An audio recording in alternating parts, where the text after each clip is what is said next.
Cette parabole adressée par Jésus aux pharisiens nous parle de la dignité de chacun d'entre nous.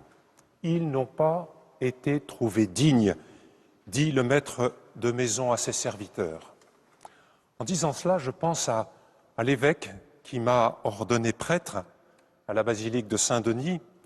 Je préparais avec lui la célébration et je lui ai dit que je ne souhaitais pas que soit prononcée la phrase prévue par les liturgies « Est-il digne ?» car je ne me sais pas digne de représenter le Christ pour celles et ceux vers qui je suis envoyé.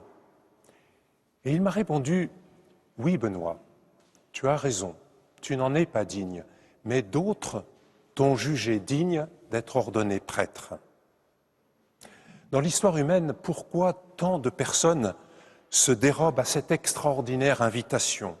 Le maître du temps et de l'histoire, le créateur de tous les univers, invite chacune de nous à ce festin de noces entre l'humanité et Dieu.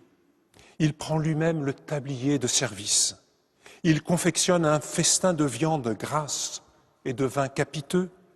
Il vient servir chacun de nous en nous donnant le meilleur de nous-mêmes, et je me déroberai à cette extraordinaire invitation, jusqu'à même supprimer les serviteurs porteurs de cette invitation.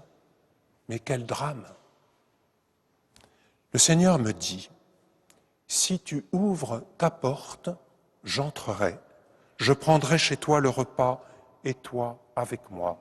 Je serai ton Dieu et tu seras mon fils bien-aimé. Si tu ouvres ta porte.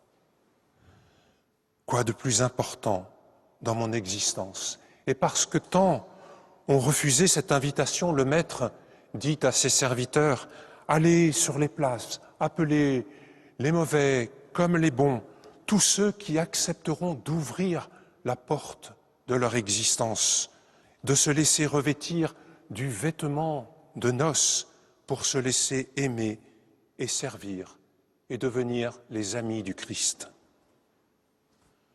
Comme aumônier à la maison d'arrêt de Fleury-Mérogis, je rencontre de nombreuses personnes qui ont perdu leur dignité par le mal qu'ils ont pu commettre à d'autres.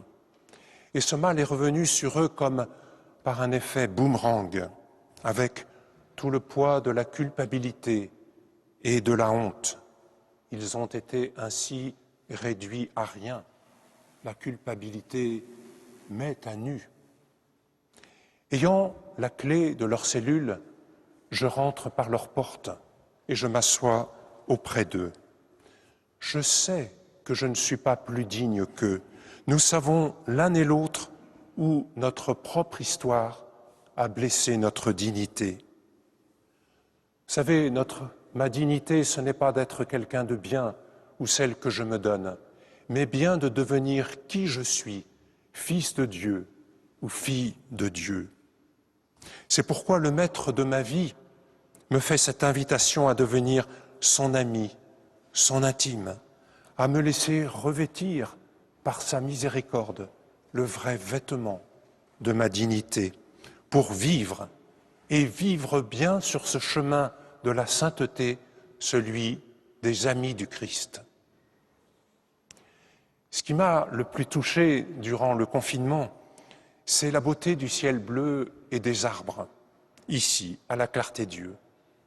Une fois la pollution dissipée, chaque élément de la nature se voit restituer sa beauté originelle.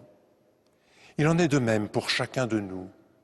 Une fois dissipé ce qui pollue mes relations parfois si difficiles, je me vois restituer ma véritable dignité de fils. Même le mal que j'ai pu commettre ne peut détruire ma véritable beauté.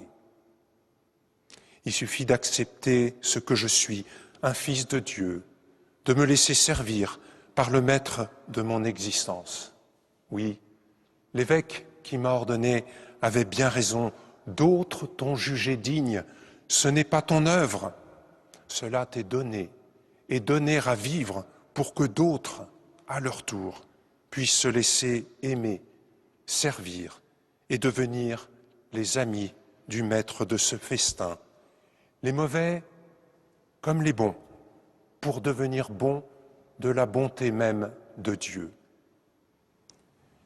Merci à mes frères détenus, merci, qui sont pour moi des maîtres sur ce chemin. Certes, ils ne peuvent pas ouvrir la porte de leur cellule, mais ils m'aident à ouvrir la porte de mon cœur pour que je devienne bon. Oui, le Seigneur essuiera les larmes sur nos visages. Il effacera l'humiliation quand nous aurons perdu notre dignité. Il fera disparaître tout ce qui est mortifère en nous. En lui, nous espérions, il nous a sauvés.